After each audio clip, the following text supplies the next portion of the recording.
अल्हम्दुलिल्लाह नहमदुहु व नस्तईनुहु व नस्तगफिरुहु व नु'मिनु बिही व नतवक्कलु अलैहि व नऊज़ु बिल्लाहि मिन शुरूरि अनफुसिना व मिन सय्यिआति अमालिना मन यहदिहिल्लाहु फला मुज़िल्ल लहु व मन युज़लिलहु फला हादिय लहु व नशहदु अन ला इलाहा इल्लल्लाहु वहदहु ला शरीका लहु व नशहदु अन्न सय्यदना व सनदना व शफ़ीअना व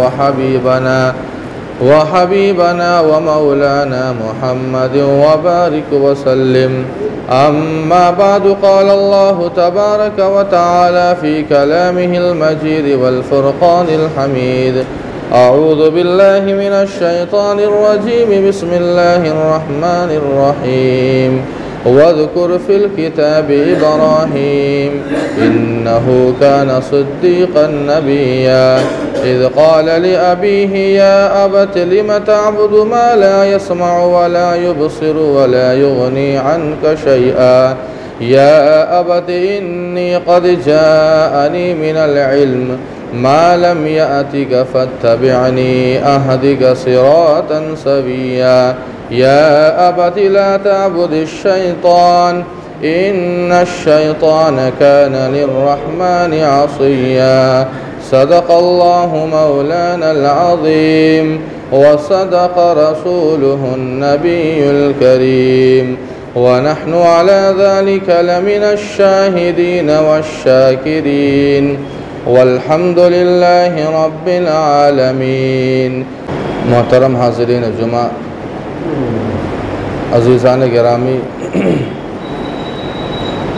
और दूर दराज से तशरीफ़ लाए हुए हमारे ईमानी और दीनी भाइयों, बुज़ुर्गों और दोस्तों, शव्वाल का महीना ख़त्म हो चुका है और शव्वाल के बाद ये ज़िलक़ादा का महीना है। हज का मौसम है और हमारा आप भी जानते हैं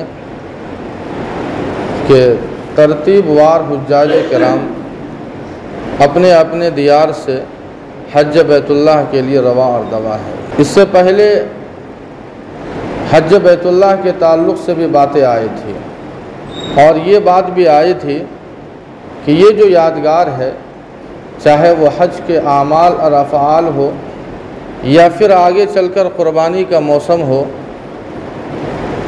ये सैयदना हज़रत इब्राहीम अलैहिस्सलातु वस्सलाम की यादगार है। सैयदना हज़रत इब्राहीम अलैहिस्सलातु वस्सलाम की सीरत का एक सिलसिला चल रहा था और पिछले जुमा हज़रत इब्राहीम अलैहिस्सलातु वस्सलाम की ज़िंदगी का सबसे पहला सिलसिला हमारे और आपके सामने आया था। चंद बुनियादी बातें आपके सामने रखी गई थी कि हज़रत इब्राहीम अलैहिस्सलातु वस्सलाम का क्या मकाम है अल्लाह के यहाँ। कुरान पाक के अंदर अल्लाह ताला ने क्या उनका तज़किरा फ़रमाया है और हज़रत इब्राहीम अलैहिस्सलातु वस्सलाम की पैदाइश के ताल्लुक़ से भी एक वाक़या बयान किया गया था और ये भी बतलाया गया था कि हज़रत इब्राहीम अलैहिस्सलातु वस्सलाम की पैदाइश का जो वाक़या है ये तारीख़ की किताबों में दर्ज है, कुरान पाक के अंदर नहीं है। हूबहू उसी तरह का जो वाक़या कुरान पाक के अंदर है वह हज़रत मूसा अला नबीना अलैहिस्सलातु वस्सलाम की पैदाइश के ताल्लुक़ से है। हज़रत इब्राहीम अलैहिस्सलातु वस्सलाम की सीरत का एक सिलसिला चल रहा है और इंशाअल्लाह ये चलता रहेगा।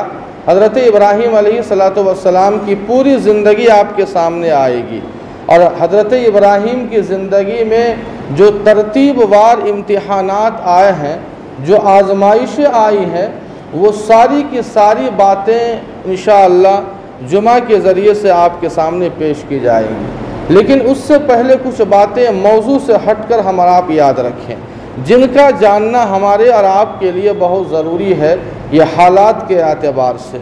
चूँकि हम आप भी जानते हैं इंतखाब का मौसम है, हमारे और आपके शहर में इंतखाब का मौसम है। इस ताल्लुक़ से कुछ बातें हम और आप याद रखें। सबसे पहली बात तो ये याद रखें कि हमारा और आपका जो दीन है ये तीन चीज़ों के मजमूए का नाम है।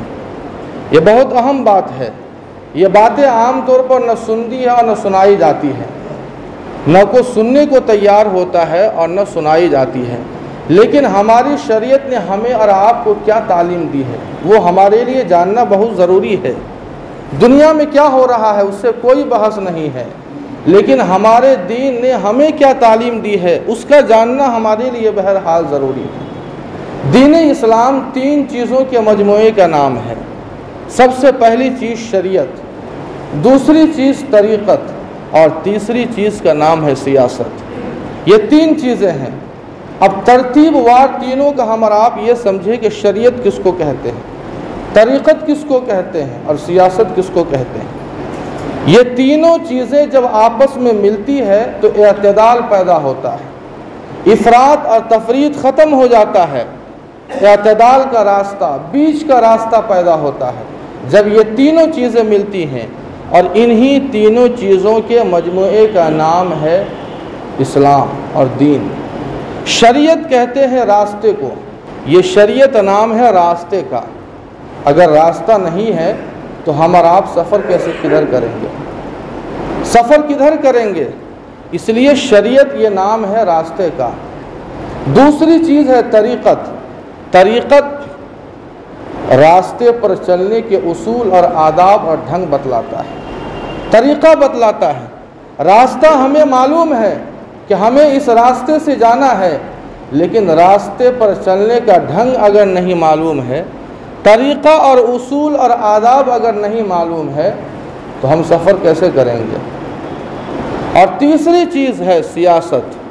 इंसान जब सफ़र करता है तो सफ़र में मुश्किलात भी आते हैं, मुश्किलात भी आते हैं, परेशानियां भी आती है, और उन परेशानियों और उन मुश्किलात को दूर करने का नाम है सियासत। ये 3 चीज़ों का मजमुआ है इस्लाम, और इत्तेदाल पैदा होता है।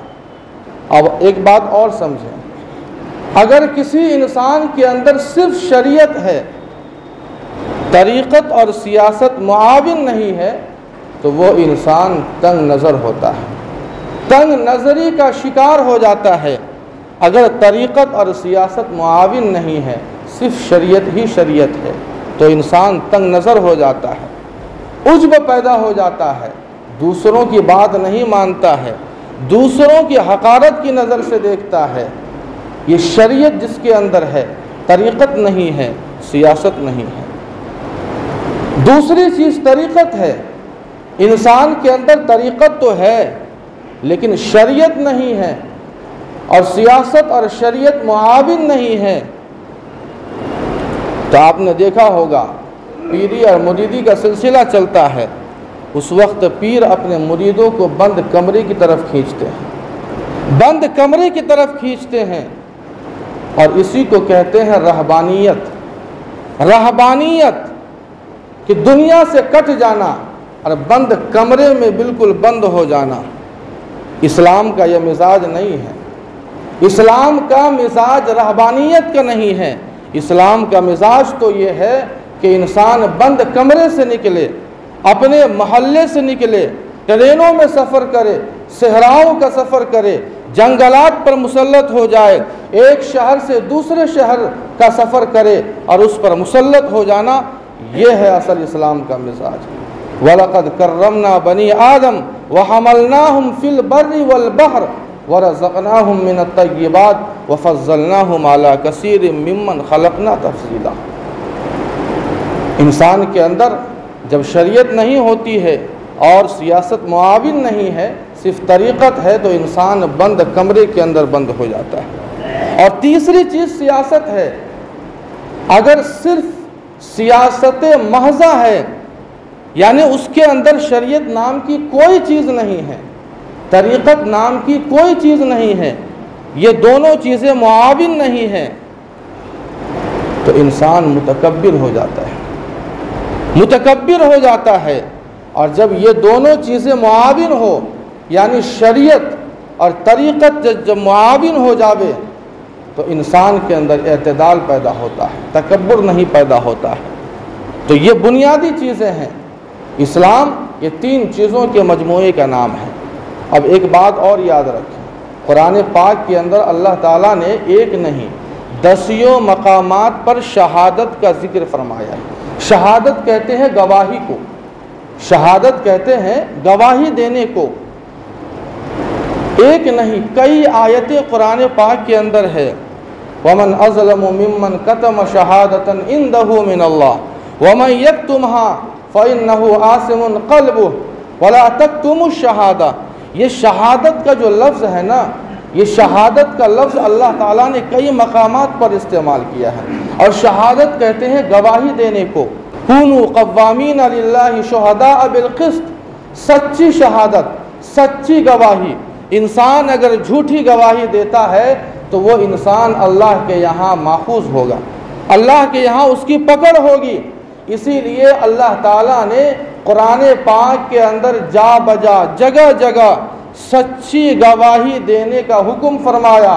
कूनू क़व्वामीन लिल्लाहि शुहदाअ बिल क़िस्त वमन यक्तुमहा फ़इन्नहु आसिमुन क़ल्बुहु वमन अज़लमु मिम्मन कतम शहादतन इंदहु मिनल्लाह। ये कुरानी आयत है, ये मेरी और आपकी बात नहीं है कि शहादत का इस्तेमाल, सही इस्तेमाल करना ये अज़हद ज़रूरी है। इंसान अगर झूठी गवाही देता है तो अल्लाह के यहाँ उसकी पकड़ होगी। इसलिए अब आखिरी बात हम और आप समझ लें, जिसका जानना हमारे और आप के लिए बहुत ज़रूरी है।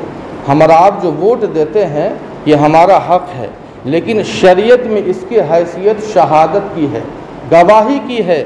हम और आप वोट देते हैं, इसका मतलब ये है कि हम जिसे वोट दे रहे हैं इस बात की हम गवाही देते हैं कि ये इंसान सच्चा है।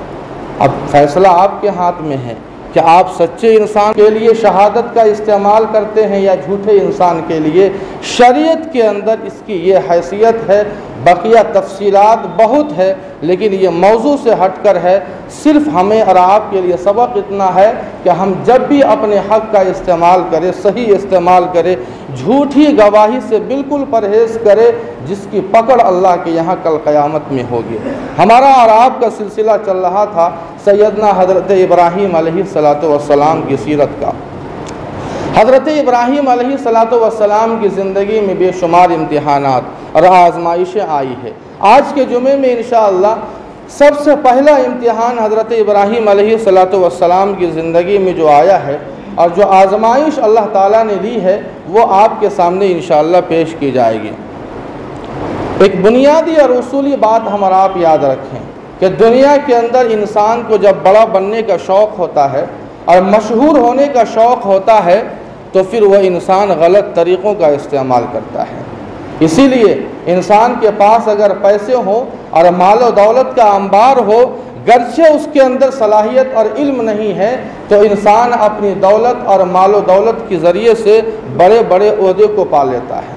ये दुनिया का निज़ाम है कि जो इंसान जितना फ्रॉडगिरी करेगा, जो इंसान जितना झूठ बोलेगा, जो इंसान जितना गलत तरीक़े का इस्तेमाल करेगा, उससे उतने बड़े ओहदे मिल जाते हैं। ये दुनिया का उसूल है।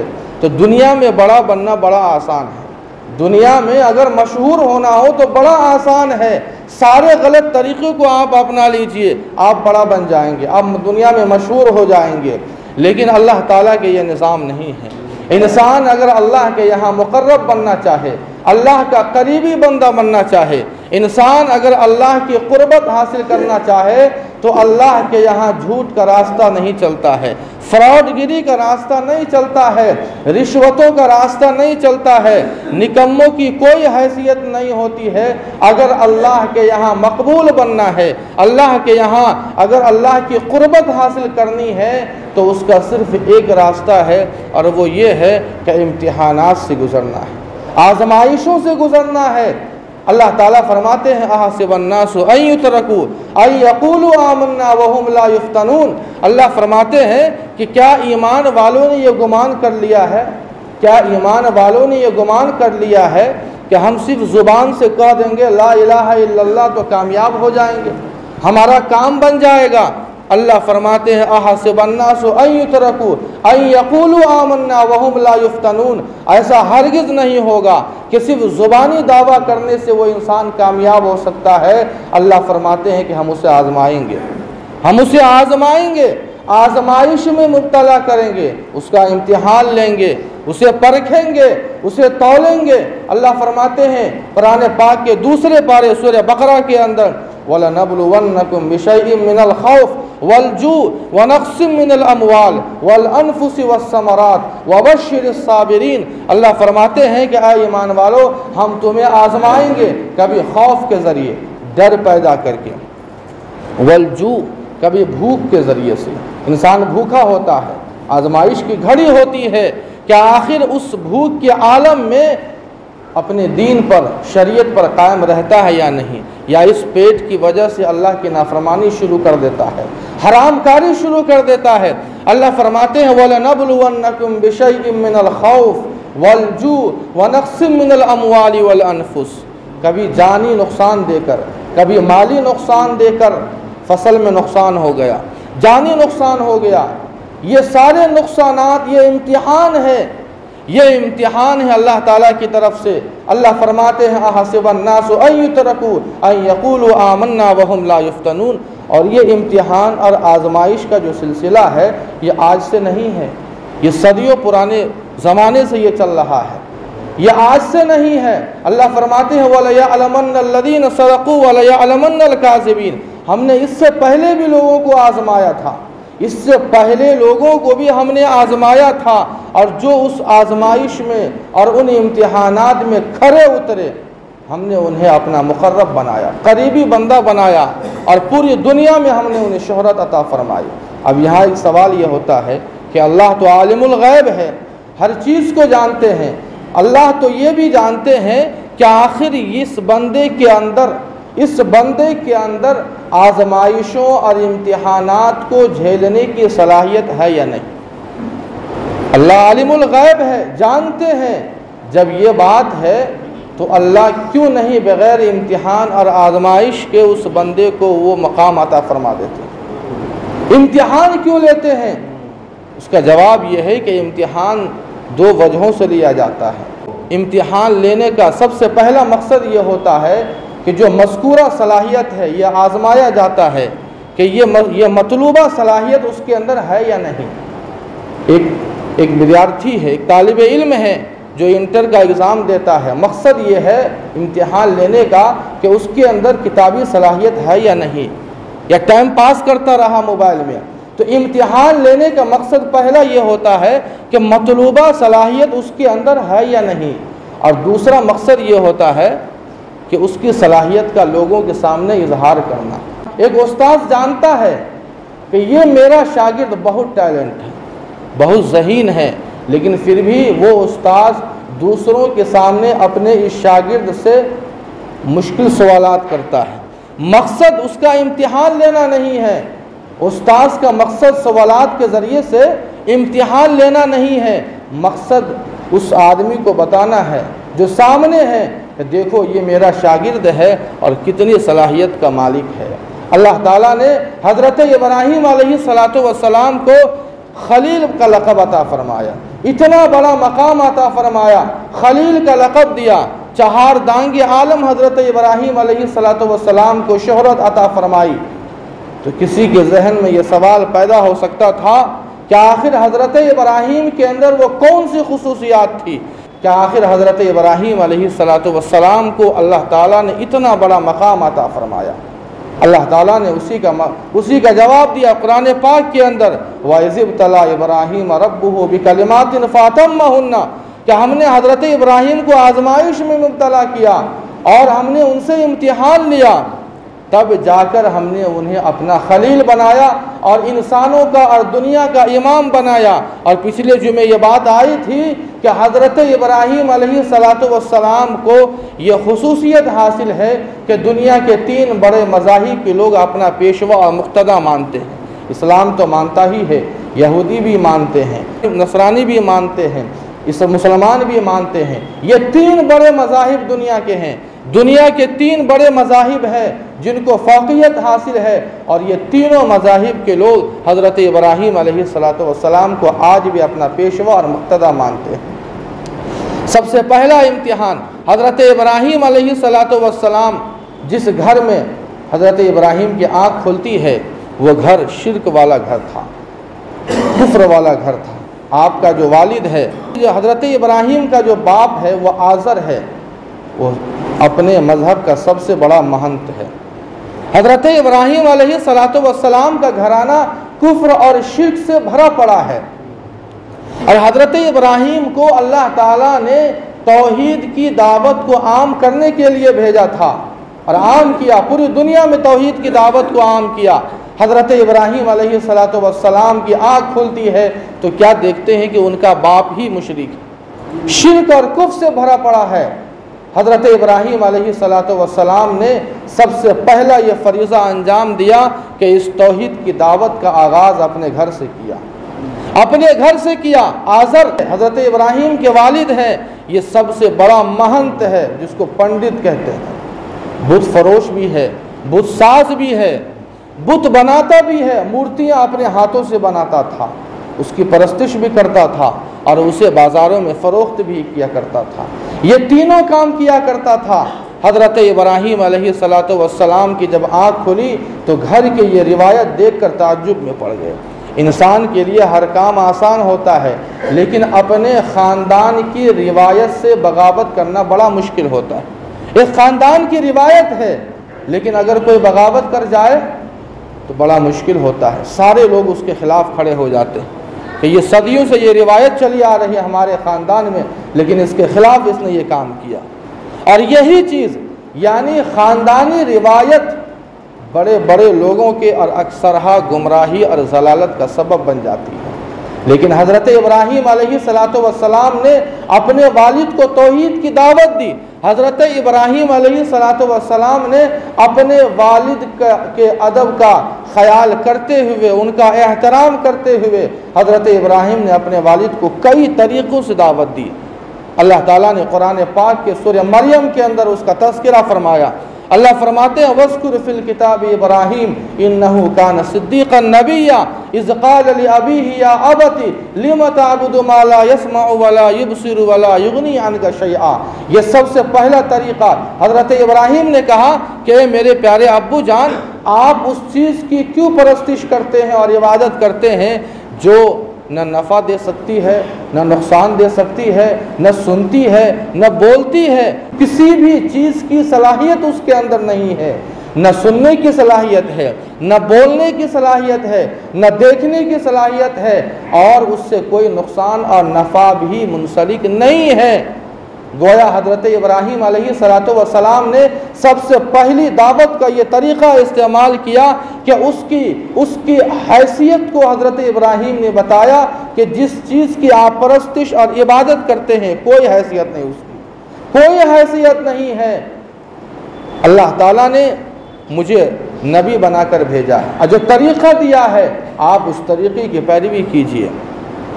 हज़रत इब्राहीम अलैहिस्सलातु वस्सलाम ने एक दूसरा तरीक़ा इस्तेमाल किया, या अबती इन्नी क़द जाअनी मिनल इल्म मा लम यातिक फत्तबिअनी अहदिक सिरातन सविय्या या अबती ला ताबुदिश शैतान इन्नश शैतान कान लिर्रहमानि आसिया।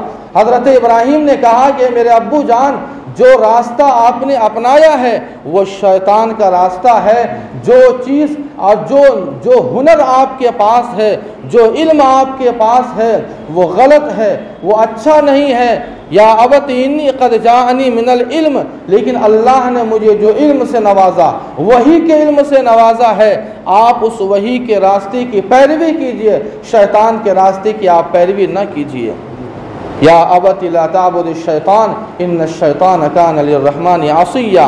या अबती इन्नी अखाफु अन यमस्सका अज़ाबुम मिनर रहमान फतकून लिश्शैतान वलिया। हज़रत इब्राहीम ने तीसरी मरतबा समझाते हुए इससे एक बात ये मालूम हुई कि इंसान अगर छोटा है, आपसे छोटा है, माल दौलत में छोटा है, इल्म में छोटा है, लेकिन उम्र में छोटा है, लेकिन दीनी इल्म अगर आपके छोटों के पास है तो उस छोटों को ये हक़ है कि अपने बड़ों को दीनी इल्म समझा सके, पहुंचा सके। ये इससे सबक हमें मिलता है। हज़रत इब्राहीम ने कहा कि या अबत इन्नी अखाफु अन यमस्सका अज़ाबु मिनर रहमान, मुझे डर इस बात का है कि कहीं ऐसा न हो कि इस बुत परस्ती की वजह से अल्लाह का अज़ाब आपके ऊपर नाज़िल न हो जाए। अल्लाह का अजाब न नाजिल हो जाए, इसलिए आप इस रास्ते को छोड़ दीजिए। इन्नी अखाफ़ु अन यमस्सका अज़ाबु मिनर रहमान फतकून लिश्शैतानि वलिय्या, अगर आपने नहीं छोड़ा तो आप शैतान की पैरवी करने वाले हो जाएंगे। एक बात और याद रखिए, हज़रत इब्राहीम, कुरान पाक ने जब अज़ाब की बात आई तो अज़ाब तो सख्त होता है, अल्लाह ताला रहमान है तो क़हार और जब्बार भी है, सख्त भी है। जब अज़ाब देने की बारी आती है तो वहाँ पर अज़ाबुम मिनर रहमान कहा, अज़ाबुम मिनर रहमान, रहमान का अज़ाब आपके ऊपर आएगा। जबकि अज़ाब देने की बारी आई तो कहना यह था कि अज़ाबुम मिनल जब्बार, अज़ाबुम मिनल क़हार, जो जब्बार भी है जो क़हार भी है उसका अज़ाब आपके ऊपर आएगा। लेकिन रहमान जो रहमत से बना है, जो रहम से बना हुआ है, अल्लाह ने उसका इस्तेमाल किया। बताना मकसूद अल्लाह का ये है बंदों को कि ए मेरे बंदो, मैं तुम्हें अज़ाब नहीं देना चाहता हूँ, रहमान हूँ, मैं तुम्हें अज़ाब नहीं देना चाहता हूँ, मैं तो चाहता हूँ कि तुम गलत रास्ते से हट जाओ। लेकिन जो इंसान शिर्क और कुफ्र का रास्ता, गलत चीज़ों का रास्ता, ज़लालत और गुमराही का रास्ता अपना ले और उस पर जम जाए तो फिर उसे अल्लाह के अज़ाब से कौन बचा सकता है। यह हज़रत इब्राहीम अलैहिस्सलातु वस्सलाम ने फरमाया।